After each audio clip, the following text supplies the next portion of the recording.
আমি আমার প্রাথমিক শিক্ষা এই গোদাগাড়ি থেকেই শেষ করি এবং ক্লাস 7 পর্যন্ত গোদাগাড়ি হাই স্কুলে পড়ি। পরে 1968 সালে আমি তৎকালীন আইয়ুব ক্যাডেট কলেজ, বর্তমানে যেটা রাজশাহী ক্যাডেট কলেজ, সেখানে লেখাপড়া শুরু করি এবং ওখান থেকে এসএসসি এইচএসসি পাশ করি এবং সরাসরি ওখান থেকে আমি সেনাবাহিনীতে যোগদান করি।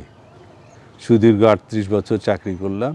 যখন সরকার পরিবর্তন হলো, আমাকে স্বাভাবিক চাকরির 8 বছর আগে অবসর জীবন দিল। নতুন সরকার, পরিবর্তিত সরকার আমাকে 8 বছর আগেই স্বাভাবিক অবসর দিল। কী অপরাধ? অপরাধ হলো যে আমি ব্যারিস্টার আমিনুল হকের তৎকালীন টিএনটি মন্ত্রীর ছোট ভাই। দ্বিতীয় অপরাধ হলো আমি তো আমাদের দেশনেত্রী বেগম খালেদা জিয়া তিনবারের সফল প্রধানমন্ত্রী, তার সামরিক সচিব ছিলাম। তৃতীয় অপরাধ হলো 78 সালে আমি ক্যাপ্টেন থাকা অবস্থায় 3 বছর শহীদ জিয়ার নিরাপত্তা সমন্বয়ক ছিলাম। যাই হোক, আমি মেনে নিয়েছি, এটা আল্লাহ যা করে তা ভালোর জন্যই করে।